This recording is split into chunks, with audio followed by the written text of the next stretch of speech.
Hey, welcome in. Welcome to the Arrowhead Addict podcast. We are here coming to you live. Let me tell you, the dopamine, it's flowing. I am damn excited. Damn excited. That's a terrible drum roll. Oh! Boy, how you doing, man? Patrick. Will Sterling. Yeah. Super Bowl champion, two-time Pro Bowler, and Trent Green. Trent Green, how you doing? Hey, what's going on, guys? And he picked it up! He picked it up! He's gonna score!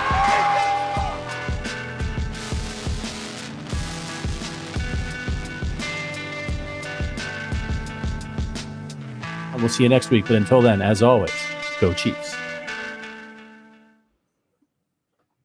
Hello, everybody, and welcome to the Kingdom's Queens podcast with Arrowhead Addict. We are excited to be here with you guys tonight. We are going to go through all of the NFL draft, kind of our thoughts on the first round overall, and maybe what teams we think kind of won the draft. And then we also want to get into just the Chiefs draft overall and our thoughts on the initial picks. So overall, I'm super excited with our Chiefs draft. I think they did a fantastic job. So I'm excited to dive into this, and I'm your host, Lexi. Hey y'all, what's up? I am Jodi.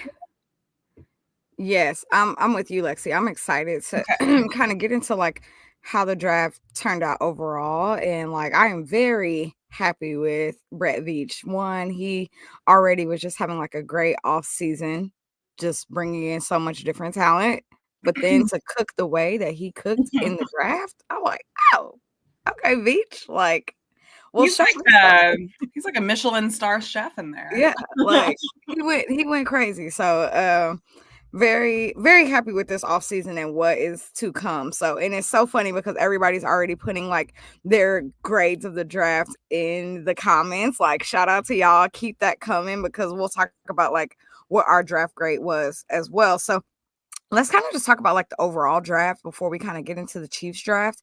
I would say the very first round of the draft was very interesting, very spicy. All the things that you can think of an NFL draft that should happen definitely happened.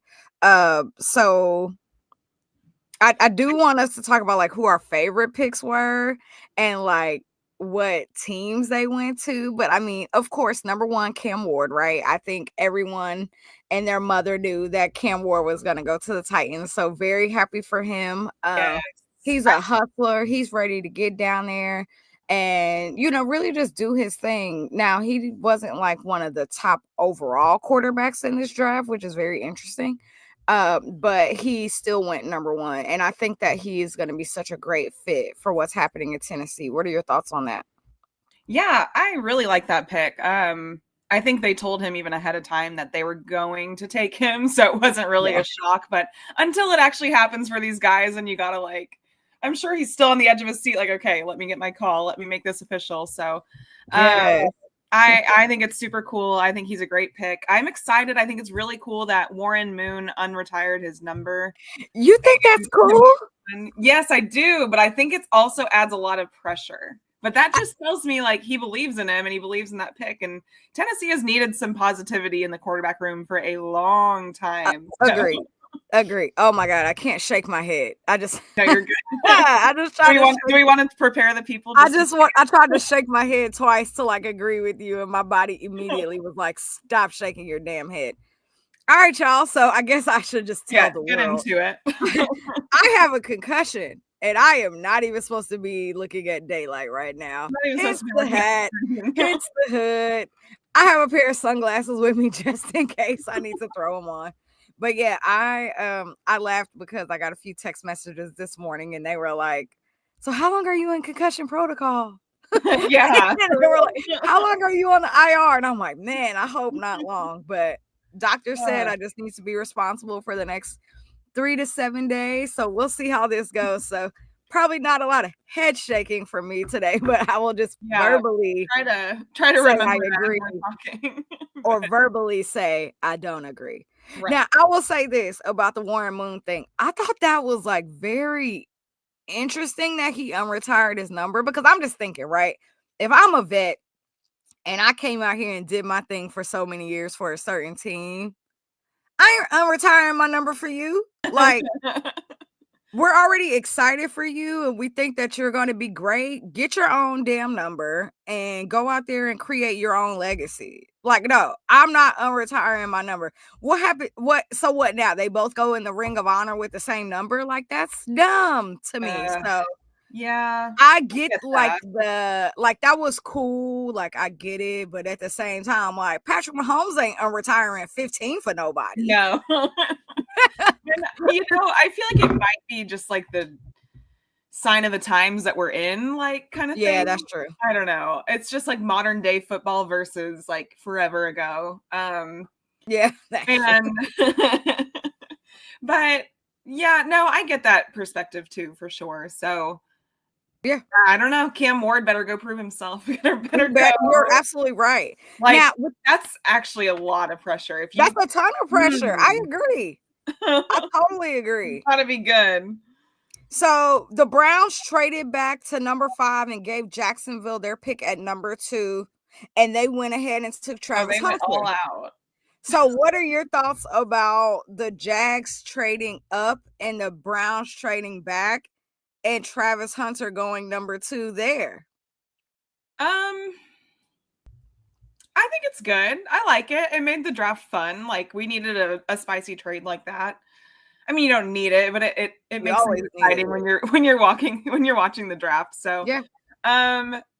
Yeah. I mean, hopefully it proves to be a good pick for them. I think alongside BTJ on the Jags offense. Plus, you know, he really wants to play defense. He really wants to give that cornerback role a shot. So I don't think see how it goes for him. I think most people are doubters. Listen, I would love to like see him prove all the doubters wrong. I would love nothing more than that. That'd be really cool, but I don't know that that's going to happen. I don't. But the Jaguars are they're like over the moon with this pick with him. So I think I do like that he went there and like he definitely has the opportunity to play receiver and corner. Now, I don't think that he's gonna play like 100% of the snaps like he did in college, which I think was a little insane. I do think that they may test him at like receiver and then give him a corner package or vice versa. Like let him play corner and then maybe give him like a receiver package. That doesn't necessarily mean that I think that they're going to let him play that all season long, but I do think that there are going to be points where, you know what, they may be open to letting him play both sides of the ball. So that's just kind of my well, that's what it sounds like. They definitely that's why they drafted him, is because they want to see what he can do on both sides of the ball. Yeah. So I just wonder, like, team meetings and stuff like that, how do you, like, when you're in a wide receiver meeting, how can you also be in the cornerback meeting? Yeah, it's very weird. The only other thing I really want to talk about besides our draft is kind of the AFC West. I think the AFC West, they had some really good picks, not necessarily like I don't think the Broncos had a great draft, but I do think they got good picks. I think actually the Raiders out of all three of the teams had the best draft between the Chargers and the Broncos. The Raiders took Ashton Genty at number 6, which is holy crap. The Broncos at number 20 took Jahad Barron, who is a freaking monster. And then the Chargers at 22 went Omarion Hampton. Now, I think the one thing that this draft kind of taught us was the entire division is probably going to like run the freaking ball. They're planning on running the ball this year, especially on the Chiefs. However, maybe not the Broncos. Maybe not the Broncos, but I mean, their secondary, it's really like no fly zone, right? So I think that the Broncos did an incredible job with like beefing up that secondary and just kind of like doing their thing in that aspect. So I will say, like, I want to give credit where it's due there, because I do think all of them had a really great first pick in the draft. And then the only other team I wanted to talk to you about, where the heck? Well, while we're talking, of course, Shadur did not go in the first round or the second round or the third round. or the fourth round. He Right. dropped all the way down to the 5th round, which I think caught a lot of people off guard. I expected like maybe 3rd round. I latest for expected him. like 2nd Like, or 3rd round. yeah. Same. I'm not Like super he's definitely not a 1st round right. I'm not super prospect. surprised he didn't go in the 1st round, but like, Yeah. After round 2 was over, I was like, okay, this could get interesting because like clearly Yeah. he's not going, and It definitely made me watch the up. draft. It definitely made me watch a little bit longer than I was planning to. I was planning on just kind of going off of my made ESPN it- notifications I for mean, most of the listen, draft. this And I story, was like, forget it. this story even made like one of my pop culture podcasts I listened to. Like it made like the rounds. Like it was the story of the weekend. Absolutely. Like Sanders falling. So, I mean, Yeah, it that just was goes to wild. show you, like maybe there was something lacking in his game that like teams just weren't seeing, or I don't know exactly what it is, but for Shador, I hope he goes to the Browns, makes the most of his opportunity, and Balls out.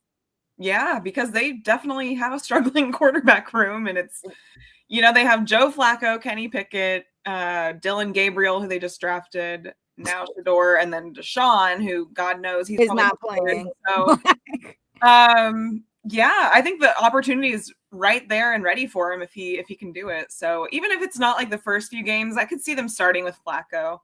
Yeah. I absolutely think I agree. That's a great person for him to learn behind. So I do think they're going to start the season with Flacco, and then they'll just make the transition as it happens, because Flacco's going to go out there and then not be consistent, and then eventually, they're only going to win like 4 games. You know what I mean? Something like that. And it is what it is. I will say my favorite part of round 1 was Matthew Golden getting drafted by the Packers. I know that it was in Green Bay, but I just loved that moment so much for him. It was kind of like when the draft was in Kansas City and what it was like when we picked Felix Anudike. Right. I cannot say his name. FAU. FAU. Right.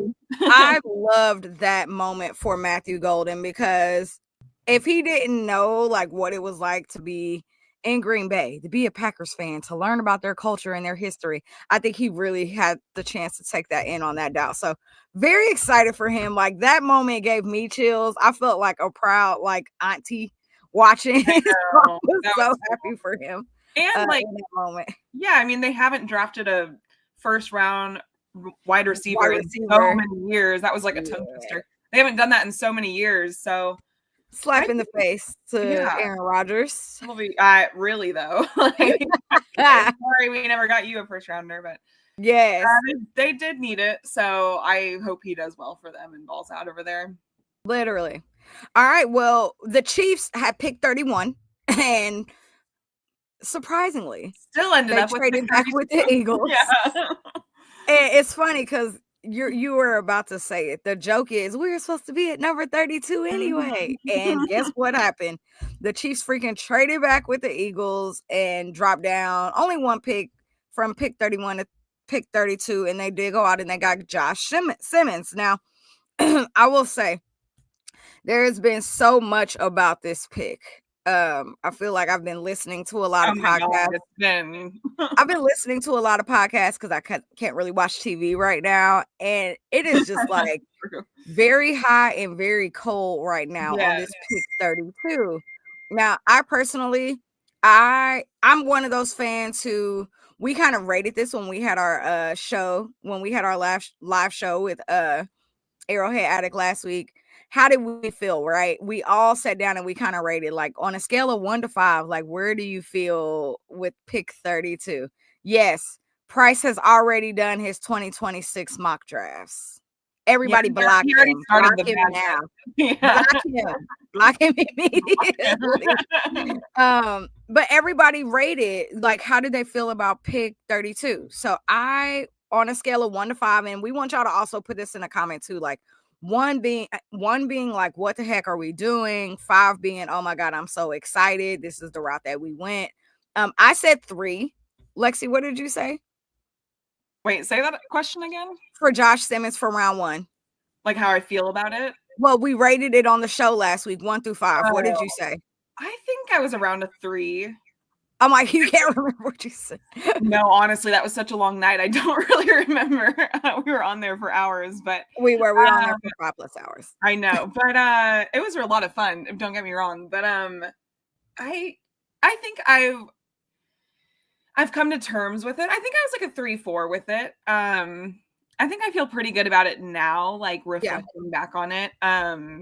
I mean, hell, Travis Kelce said on New Heights today, he's like, I think this guy could be a future Hall of Famer if he can stay healthy, which I don't think I've ever heard him say that about a rookie. So that was kind of cool. That was a big nod from Travis to say about Josh Simmons, who's a future, he's a future Hall of Famer himself. So yeah, that's a pretty big compliment. I definitely said that it was a 3. And I think like the one thing that a lot of people just need to be realistic on is if he would have came out of college and been 100% healthy, he probably would have went in the first 10 picks, right?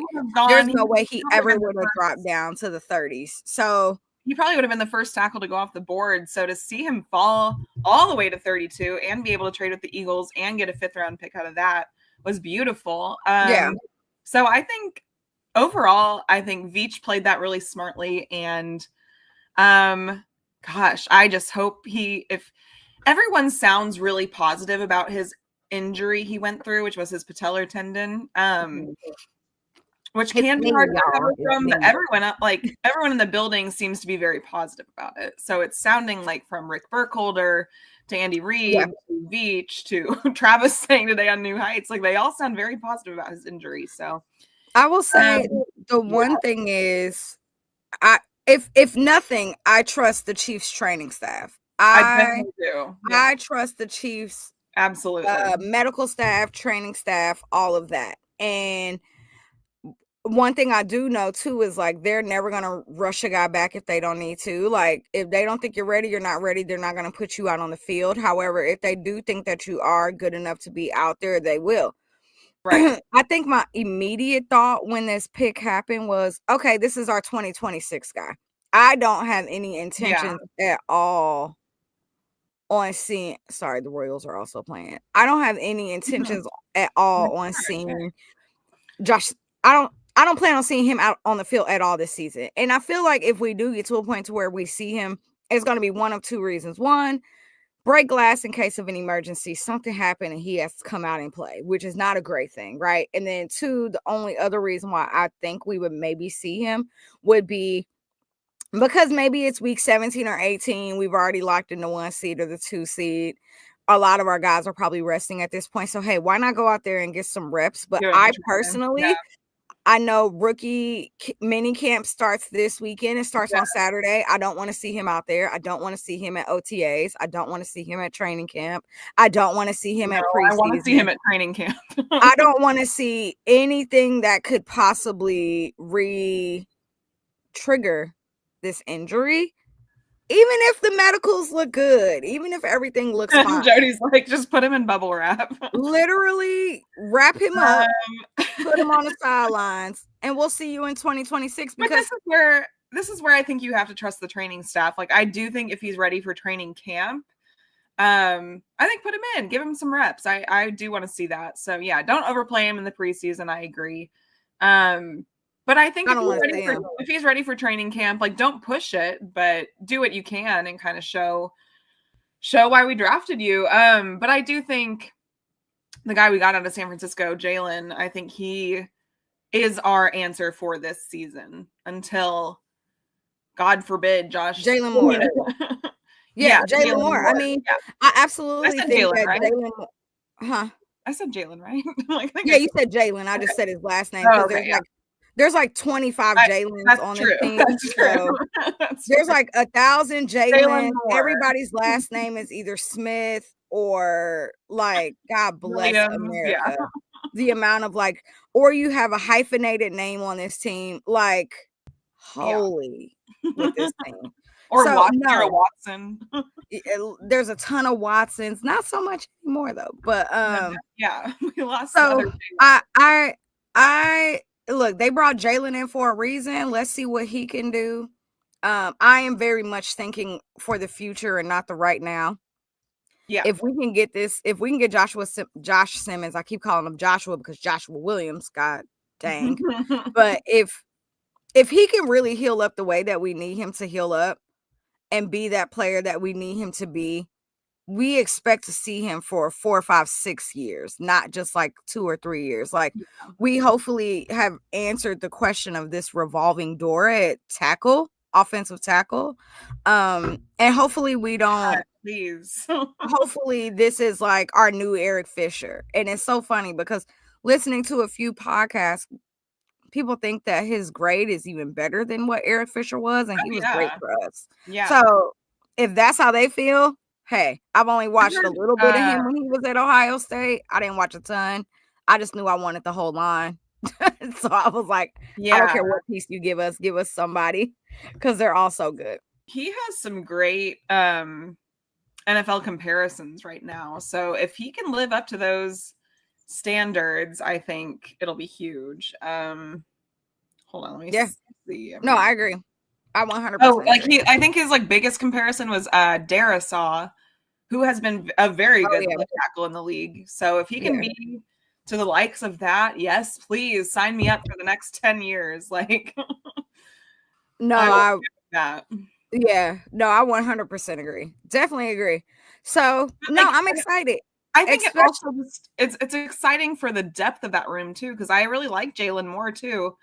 And I think Josh Simmons said pretty much everything you want your first round draft pick to say, that he will give everything he has in him for his first 4 years here. Not that he wouldn't after, but he's saying like, because his first 4 years are confirmed. I had someone in my Twitter comments today, they're like, what about after 4 years? I'm like, well, okay, let's not make it that serious. Of course, he'll still give you his all. Like, and me, I'm like, I don't care about 2025. See you at 2026. Like, that's where I'm at. I'm like, see you next season. I don't want to see you this year. But no, I mean, and plus, especially because here's the thing. Jalen might have a great year at offensive tackle, right? He might play great at the left side. We already know that Jawan is not going to be here next year. Yeah. And then we bring in Josh, who is going to play left side, but I believe they both have experience with right tackle. So, depending on what this season generates, is Jalen, could he be the person who switches over to be playing right side? So, I mean, there's a lot of things that can come from this season because we know Jawan ain't going to be here. Right into the Bible. So we know that that's not going to happen. So I'm really excited to see kind of how this season does turn out, because we'll get a lot of the answers that we need only this year, but I think for the future of the Chiefs too. I think what I'm really curious to see is Kingsley Suamataia at left guard. I think that'll be, God, please let that work. He's not a freaking guard. I think that's like that's our plan right now. So if it works though, it'll be amazing. So fingers crossed. I guess we don't have a choice, huh? We don't. I guess we don't have a choice, and we'll have to see how that turns out. Last year picks like Norzad or CJ Hansen, unless one of them decides they can play left guard. Or if whatever happens, it cannot be worse than what happened last year. It can't. Like it can't be worse than that. So I'm just ready for minicamp. Yeah. I'm ready for OTAs. I'm ready to get up to St. Joe and judge these people. Me too. Because I cannot wait to judge them. Cannot wait. But anyway, let's kind of get into the rest of the draft. Like we said, Veach did great. He traded back and he traded up and he traded up. Like, I feel like to know Brett Veach is to know every single draft he's gonna play aggressive. And he's either gonna trade back and trade up. Like, we didn't have a fifth before the end of night one, which was great.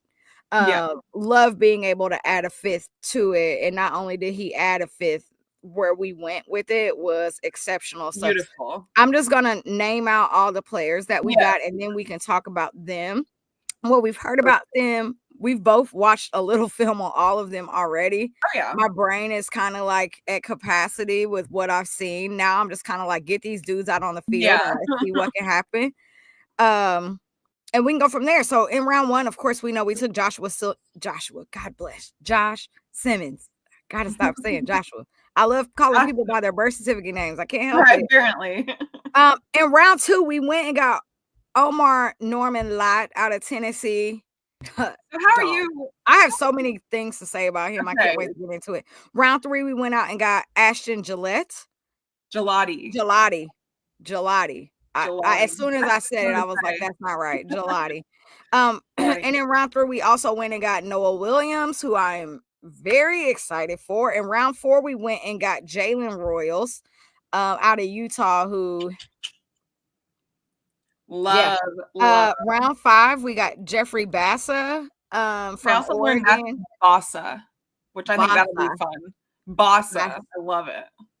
And then round 7, we went and got Brashad Smith out of SMU, which if you know me, you know I covered SMU for 2 seasons. So I am thrilled. I wasn't watching my TV when it happened, but I saw the alert come through and I was like, wait, what? We did? So excited to get him and Rashee Rice back together because they did play together at college. So let's kind of get into it. We talked about it last week on our first show here that we thought that this was going to be a heavy defensive draft in the first place. And that's exactly the route that it went. Out of the 1, 2, 3, 4, 5, 6, 7 picks, 3 of them were offensive and the other 4 were all defensive, which was great. It was definitely pretty even. I think next year's draft is going to be an offensive draft, but we'll talk about that in 2026.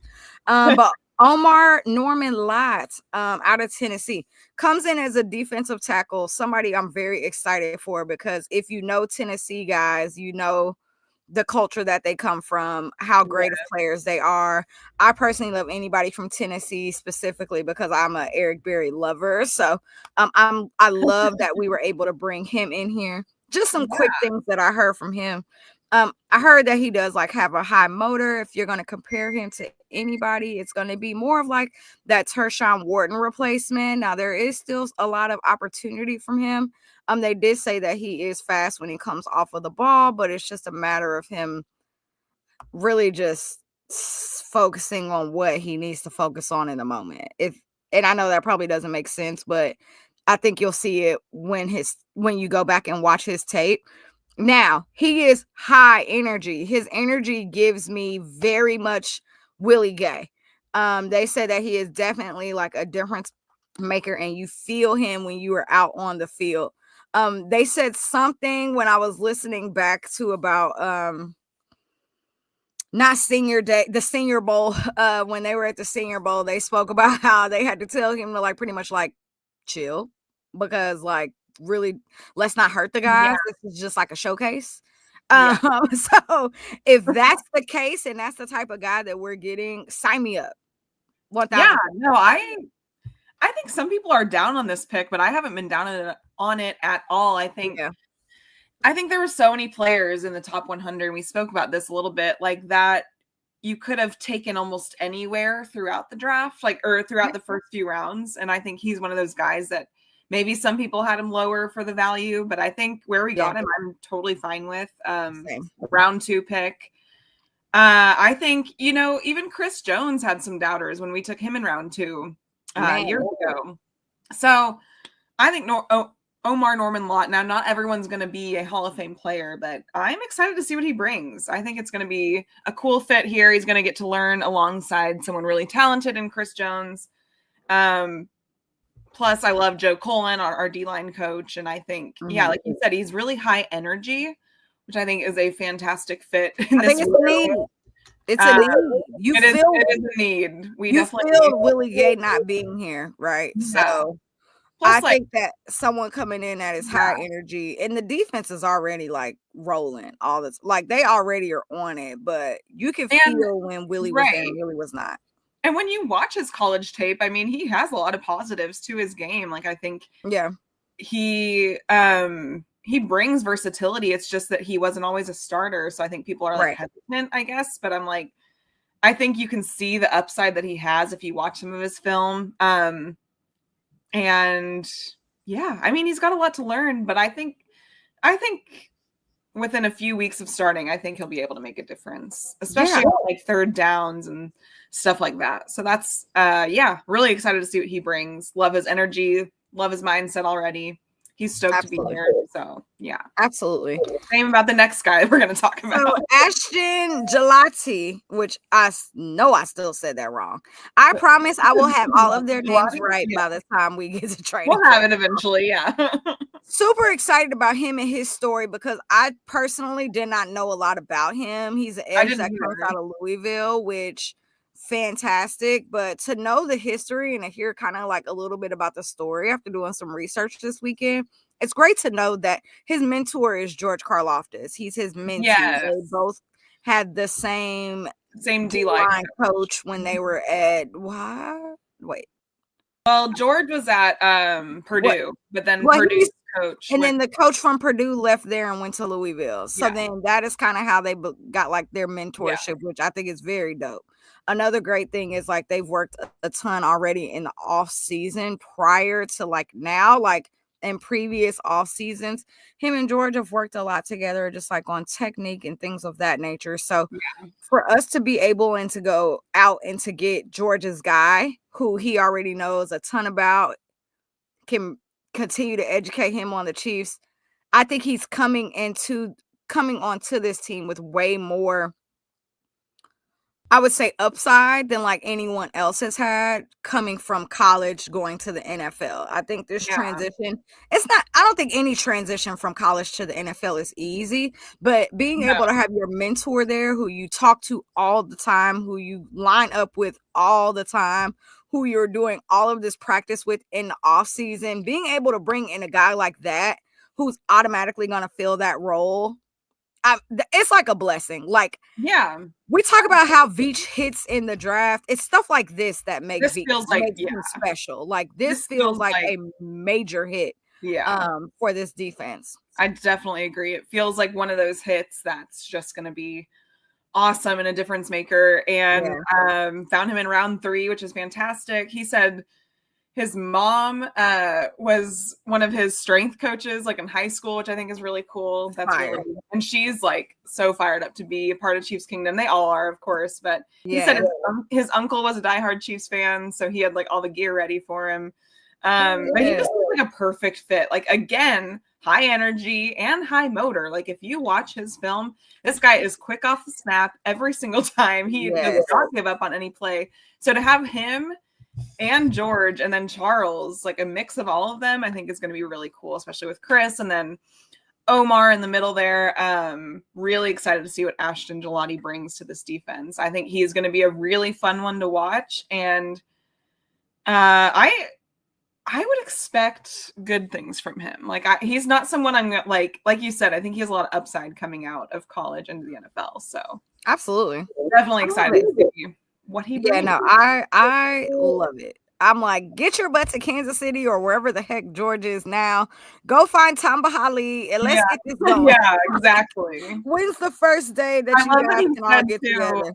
I love that he said, he was like, he's like, I didn't always bother George because I didn't want to be like that guy that's always like hitting him up. He's like, but now he's got no choice. He's stuck with me. So I'm like, no, that's fire. I love that. That's awesome. Yeah. Let's kind of get into the next guy. We were able to get 2 guys out of the 3rd round with Noel Williams. Now, freaking ball hawk. Let's just start there.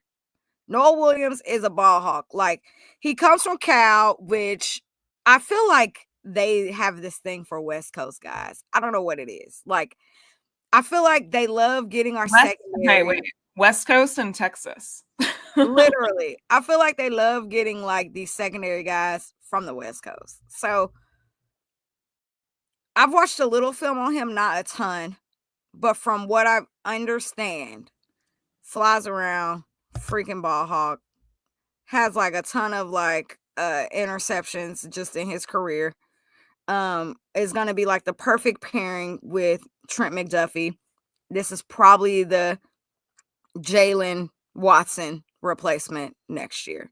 So those are just some of the quick things that like I took away about who this guy is. I think we also know that like Brett Veach just cooks in the back half of the draft, especially when it comes to like depth guys in the secondary too.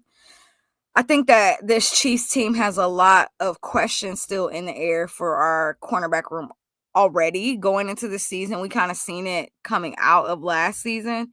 So I'm really happy that we were able to go out and to add another corner to this room because I think it's very much necessary. Especially with, is Jalen fully healthy, which I think he's fully healthy now. I don't think he was when he came back so early last season. No. Yeah. But and then Joshua Williams, what is he going to be more like of a special teams guy? I think so, yeah. You know what I mean? Like, what does that look like? Especially because we added Christian Fulton as well. So I think absolutely that plus Noel Williams. Really excited to see what he brings. He led the FBS in interceptions last season, which is cool. I think he had 7 last season. So we love a ball hawk. We've needed that back in our cornerback room. Because Trent McDuffie, Trent McDuffie is such a lockdown and he's so good at that, but he is not an interception machine. So I think I'm trying to get a guy that can hopefully create some turnovers for us. Because it only took 3 seasons for Trent to get his first one. Oh my God, I know. I love Trent McDuffie more than anything, but he is not a risk. So yes. So we definitely need that. I'm really excited for this edition. I think Spags is going to have a lot of fun with him. If you watch some of his tape, he can go on some blitzes. He can kind of have some fun with that. So I think he's definitely a Spags guy. I think we'll see him on some special team stuff too. But I think there's a lot of upside there. He was kind of underrated. I feel like people had him in round 2 on their draft boards. I think he's kind of been all over the place. So we know it's all too early to say until any of these guys take a snap. This is just our way too early evaluation. Every single person, they're all going to start. They're all going to be amazing players. Yeah, every single person. All of why them. Not? I'm like, why not? No, I'm excited I can't wait to see what he's going to be able to bring to this secondary, especially the CB room, the cornerback room. And it's so funny because did you see Jalen tweet? And he was like, it's a whole bunch of dogs in this cornerback room, and he's not wrong. It really is. And I really think that iron sharpens iron. And absolutely. I think the guys that are like the Josh Williams, Joshua Williams, the Najee Johnsons, the players like that who are in the secondary, I think that they're like, okay, it looks like they're going out and getting some guys, so I need to step it up for this season. And I think that that's going to kind of give them a challenge. I love when guys post videos of them working out already. Yeah. Because they know they need to prepare. I love seeing that because it's get your butt ready for next season. So right. And you're kind of starting to see a lot of those videos fly around. They're like, we're not slacking off. Don't forget about us. Yes. So I love to see that. So let's kind of get into the 4th round where we went and got Jalen Royals out of Utah, wide receiver. There's a ton of hype around this kid. Oh my gosh. Several reasons. 1, how dare your last name be Royals? What? You have we ever had a Chiefs player with the last name Royals? I don't think no, but I love that the Royals account tweeted. Almost immediately. I was like, they got the vision. And as soon as we drafted him, I was like, oh my God, that Chiefs Royals jersey is going to hit crack. Someone earlier said everybody's brain clicked at the same exact time. Like, oh my God, put that on a Royals jersey. And oh my gosh. Someone was like, a good number too, a Royals related number, that jersey is going to sell like hotcakes. Somebody was like, is number 85 available? Yeah. Which I think Robert Tonyan has that right now, but if he is willing to put that up, maybe we'll see. He doesn't really need it, but but also to see a wide receiver wear number 85 is kind of weird. So I'm like, okay, but no, very excited to bring him in here. I believe that he's more of a slot receiver. He is definitely going to be someone who is gonna be more of that Rashee Rice role, which I'm excited for. When you look at this receiver room right now, you have Xavier Worthy, Oh God, my brain is half working. You have Xavier Worthy, Hollywood Brown, Rashee Rice. Then you added Jalen Royals on top of already having like a Juju Smith-Schuster. And then I guess I don't know who our 7th receiver is. Sky Moore? Sure. I don't know. Nico Remigio. Nico Remigio. I'm like, I'm missing somebody out of here. Yeah. No, you got it. Xavier, Rashee, Jalen, Juju. I just think that as long as you're in the Patrick Mahomes era, you should always continue to add wide receivers to this room. Always, one, because the market is so high for them right now. The price is going up for wide receivers. So I don't care what happens every single draft. I feel like you have to go out and get at least one wide receiver so you can afford these guys and then still keep guys in the system and then still be able to have the flexibility wherever you need it. We don't know what's happening with Rashee Rice. He might be suspended this year. He might not be suspended this year. We don't know. So to be able to go out and grab a guy like this. Yeah. My hope is like, there's so much upside to Jalen Royals, which I know I'm saying that about every single guy. There's upside, but there is. Like he scored like a ton of I want to say like 15 touchdowns last season. He's been very valuable as a wide receiver, and a lot of people had like a higher, like a 3rd round grade on him. So for him to fall to the 4th and to us, I think is really cool. And hopefully he lives up to that. I mean, I think you have a guy like Puka Nacua who was taken in the 5th round, who's lived up to his upside. So, his tape is very fun. His tape is very fun to watch. Like from what I've seen, I'm like, what like he looks like he just will fit perfectly into this offense. Like he looks like such a Reed type player where he loves the screen passes and stuff like that. So yeah, I definitely am excited to see what Jalen Royals can do. And what's wrong with another weapon for Patrick Mahomes? Like we've literally. Now it's so funny. It's so funny because like Chiefs fans were losing their mind at this point. Like they were pissed. They were like, why haven't we went and got a running back? We need a running back. Da, da, da, da. Now, I had a few arguments over the weekend with Chiefs fans who tried to tell me that we have the worst running back room in the league. And I think that y'all are very exhausting, dramatic, and exhausting. Like to say that the Chiefs have the worst running back room in the league is like begging for clicks on Twitter. Like, what? Yes, Isaiah Pacheco got hurt and he came back this season and he came back probably way too soon, but he did that to please y'all because we were going on a Super Bowl. Because we were like dying without him also. Like we were running Kareem into the ground and like it's like y'all almost forget what happened last season. Crazy. Remember, we would not have Kareem Hunt. I can't yell. Oh God, I want to yell. We would not have Kareem Hunt if Isaiah Pacheco didn't get hurt. So like please remember that Kareem Hunt was a blessing only because Isaiah Pacheco got hurt. Samaje Perine was just okay. Hence why he ain't back this season. Like, what are we doing, y'all? So to go back and to say that we have the worst room in the NFL is a stretch. It's crazy. You're all very dramatic. I don't like it because it's like y'all don't remember when we were here, when we were a bad football team and we didn't get to the playoffs and we couldn't win round 1. We had a good run game with Jamal Charles, but we couldn't do anything else. Exactly. And what else I want to say is, because now I'm on a tangent before we get into this next pick.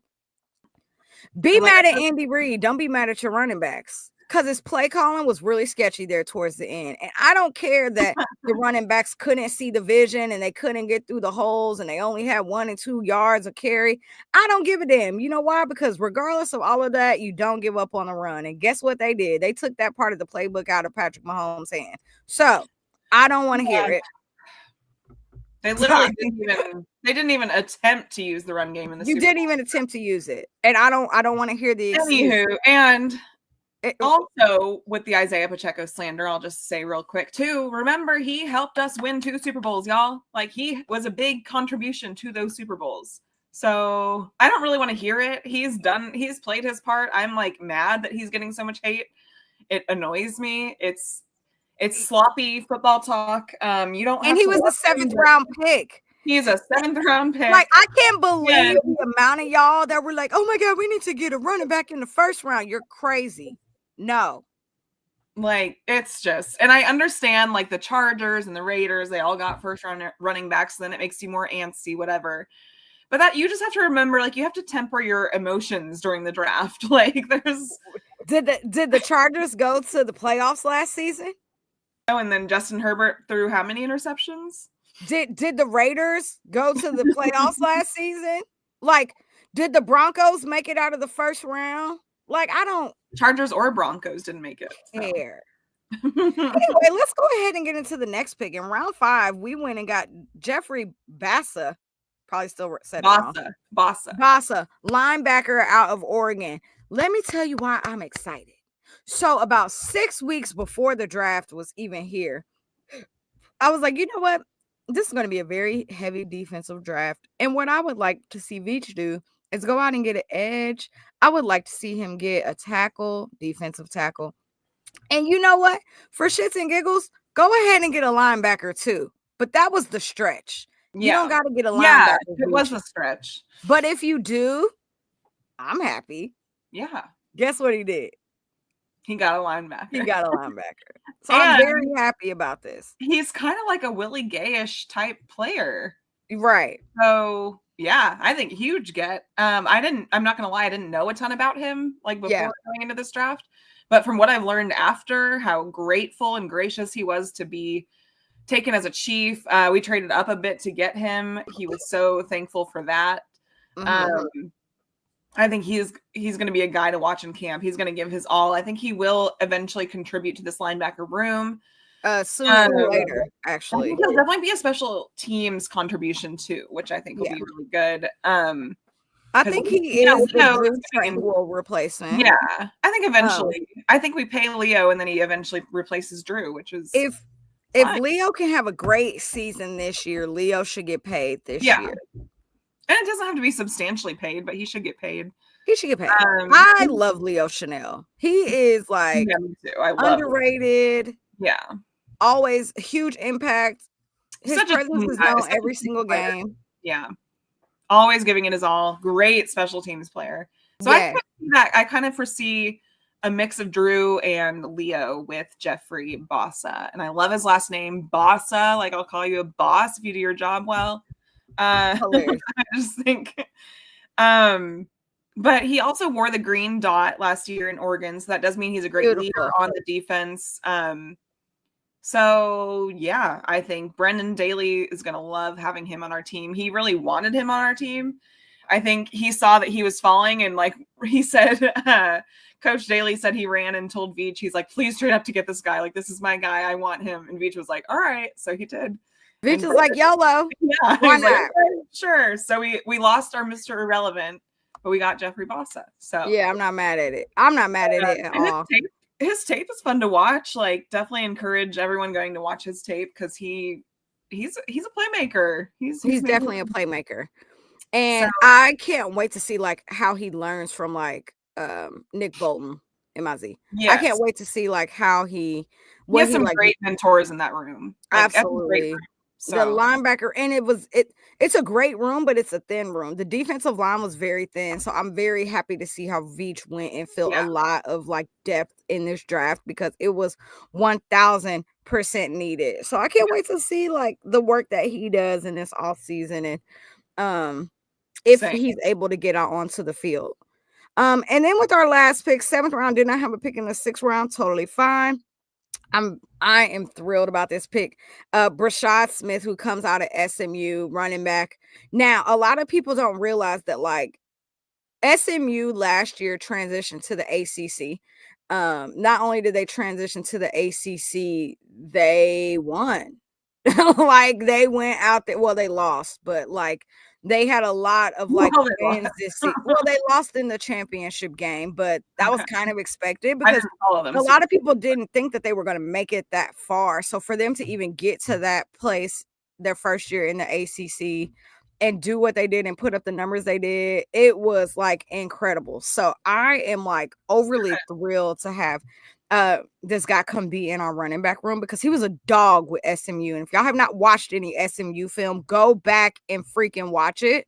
I'm also just very happy because I know that him and Rashee Rice already have a great relationship too. So Yeah. Rashee is definitely going to be able to help kind of lead the way for him. And even though it's the running back room, as an offensive player, they're still going to be able to kind of help like mentor him and keep him on track. And I actually think that that's something that's going to be really good for Rashee right now, because he does need to take on the role of more like a mentor and showing like what he's done and what he's overcome and what he's learned and his yeses and his nos to make sure that people are doing things right. So I love this pick at running back. I think he is going to fit so great with Isaiah Pacheco and Kareem Hunt. Yeah. Learning from Kareem Hunt in general is just like, because if he can find a motor like that from like the young Kareem days, I think that's huge. exactly. He was someone I was hoping, because we didn't take a running back early on like everyone wanted. He was someone I was hoping to see fall to us if he could, or if that were possible, and he did. Yeah. I think we again traded a few picks up to get him too, that's where we traded our Mr. Irrelevant pick to the Patriots, was for him. But I think that's great value in the 7th round, kind of like Pacheco. I think he brings a different style than Pacheco, but like some similarities, some differences. Pacheco, he just runs angry. He just runs straight into the ground. And I think this guy's He's still working on his vision. Yeah. But I think the potential for vision is there. God bless. And like you said, like he used to be a wide receiver. So it's he could have some upside to like the receiving game too with Patrick. And we know Andy loves his screenplays. So I can see that being great. Hopefully a great like 3rd down back kind of thing too. With, like you said, Samaje left us. So someone like that to replace that role would be phenomenal. And I know we picked up Elijah Mitchell in the offseason too, who I've been kind of bullish on because I really like that addition to our running back room. But he's also an injury waiting to happen. So it's a lot of upside with Elijah, but like a lot of injury and that kind of thing. So I'm really excited to see what happens with Brashard Smith. And like you said, it's SMU. We usually luck out with those guys, especially because the Hunt family has a lot of connections there. So I'm sure they're excited. So yeah. Got to love the Dallas boys. Overall, I think very, very solid draft by Veach. And then next week we can kind of dive into the UDFAs. And because a whole bunch of those after rookie mini camp. Yeah.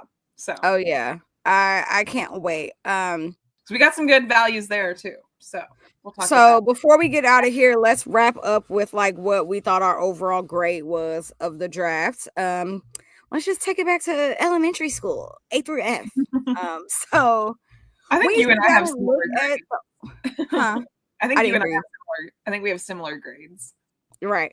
When you sit down and look at the overall draft, and we want to hear from y'all too in the comments, y'all listening too, when you have to grade the draft from A through F, where do you think Brett Veach and team landed? For me, I would say B+ draft. Lots of positives come out of this draft. And I do think that the only reason why it's not an A is because we don't know what we're going to see from Josh Simmons. Depending on what that upside looks like, depending on how he plays, and honestly, depending on how everyone looks. Are these guys going to make the roster, or are they going to make the practice squad, right? So I just think like I would say that it's a B+ now, but I probably won't have the actual answer to what that grade is until probably like the mid-season or end of season. And I think it could definitely go up to like an A- or an A+. But I'm very happy with where we're at. So I'm definitely going to say like at least a B+ for right now. I think Veach killed it. That's totally how I feel too. Kind of B+, A- range. Yeah. It is hard to say until you see everyone play for a few years. I think you said today too, like Mitch Holt has said, it reminds him a lot of the 2022 class, which I think I agree. Same kind of upside. When he said that, I was like, ooh, okay. I mean, I actually agree. I think I said that in a post a few days ago. I was like, it does kind of give me those vibes where a lot of these guys, they might not be like Hall of Famers or whatever, but like they're going to contribute to your team and it's going to be a very positive thing. So, Yeah, I think right now I'll probably say B+, A-ish. I feel really good about it. I think a lot of teams just filled a lot of the needs they had. Like, it wasn't like a crazy draft. It kind of just made sense, which I think is cool. So it's a very positive time in the NFL. Everyone has a lot of hope. Every team has a lot of hope, and everyone. Well, and they're also this draft wasn't like a superstar draft either.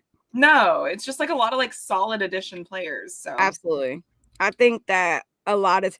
I will say, I think my favorite, like I love our draft, but if I had to name like two teams that I also think that had a really good draft, I think the Bears had the best draft. They did draft well, not just because they took Luther Burden, but I think that they just had a solid draft all around. And I think the Patriots had a pretty good draft too. I was gonna say the Patriots. I think the Patriots had a good draft. It pains me. Literally pains my soul to say it, but I think the Raiders had a good draft too. Oh, they did. Yeah. Stupid Raiders. I can't wait to talk about the AFC West later. I know. Oh my God. Yeah. I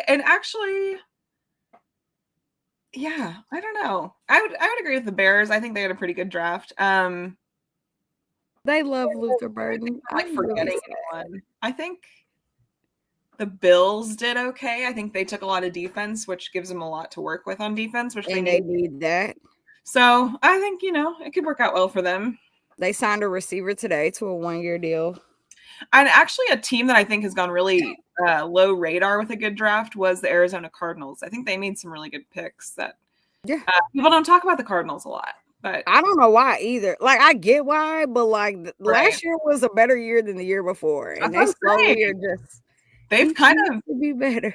They've been very quiet, but they've made some really great moves. Like they took Josh Simmons from the Eagles. They signed him in free agency, and they had some really nice picks throughout the draft. So I think Cardinals kind of a sleeper. I think the Seahawks did well too. So NFC West kind of So it's gonna be fun. I think we're pretty much ready to wrap today. Are you good today? Yeah. Well, no. Shout out to all of y'all. Shout out to all of y'all for coming in here and hanging with us today. We are very appreciative and grateful for y'all. Yeah. Hey, this was episode 2, Lexi. Shout out to our producer, Richard, who is in the background, just making sure that things are flowing smoothly. We are super grateful for him too. I told him last week I meant to shout him out. We love Richard. And so again, make sure you're following Arrowhead Addict. Make sure you're following Kingdom's Queens. We are on all platforms. Arrowhead Addict is on all platforms. If you are on YouTube right now, please make sure you go and thumbs up this episode right now. Hit the thumbs up button. Make sure that you like, share, and subscribe. You can check us out on all platforms, Spotify, Apple, all of those good things. Make sure you're liking all of those episodes that are on there, and check out all of our guys. We have shows literally every single day of the week. If you want to keep listening to Chiefs, we got you fully covered. So shout out to y'all. Thank y'all for hanging out with us. Again, make sure you are following the info below, and we'll see y'all next Wednesday. Oh my God, where are we at? We'll see y'all next Wednesday at 7 p.m. Thank y'all. Love y'all. Bye.